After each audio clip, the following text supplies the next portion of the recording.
Well, in fact, there are Trump, as you know, Obama voters. Right. There were people. He won 200 counties that you that you won, and many of them are in these more rural or small town communities. Do you think you always had an overarching message, and it had an economic component to it, a very heavy economic component to it? Should this campaign have had that?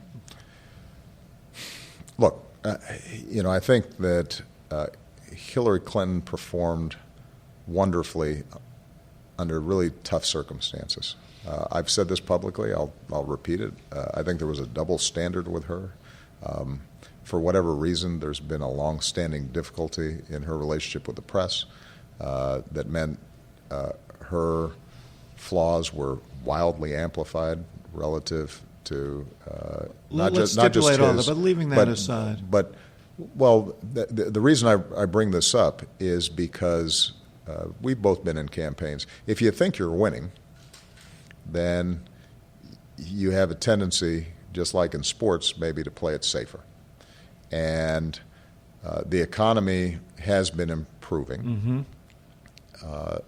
There is a sense, obviously, that some communities have been left behind from the recovery, and people feeling anxious about that. But if she was looking at the campaign and saying, okay, I'm winning right now, and her economic agenda was, in fact, very progressive, but not well understood. But a lot of trees, no forest. No, you're right. Not well understood. But understandably, I think she looked and said, well, given my opponent and the things he's saying and what he's doing, we should focus on that. In retrospect, we can all be Monday morning quarterbacks.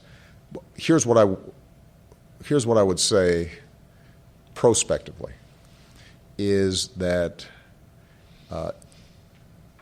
the Democratic agenda is better for all working people. This division that's been put out there between white working class versus black working class or Latino working class, look, an agenda of raising minimum wage, rebuilding our infrastructure, education, family leave, community colleges,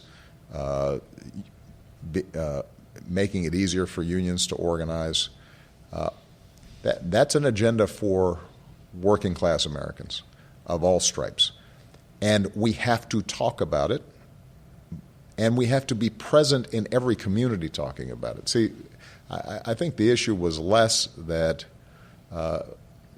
Democrats have somehow abandoned the white working class. I think that's nonsense. Look, the Affordable Care Act benefits a huge number of Trump voters. There are a lot of folks in places like West Virginia or Kentucky who didn't vote for Hillary, didn't vote for me, but are being helped by this. Right.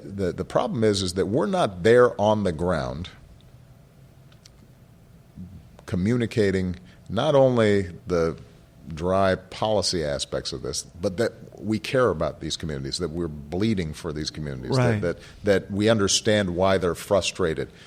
There's the values behind these and there's things. an emotional connection, and part of what we have to do to rebuild is to be there, and that means organizing, that means caring about state parties, it means caring about local races, state boards, or school boards and city councils and state legislative races, and not thinking that somehow just a great set of progressive policies that we present to the New York Times editorial board will win the day.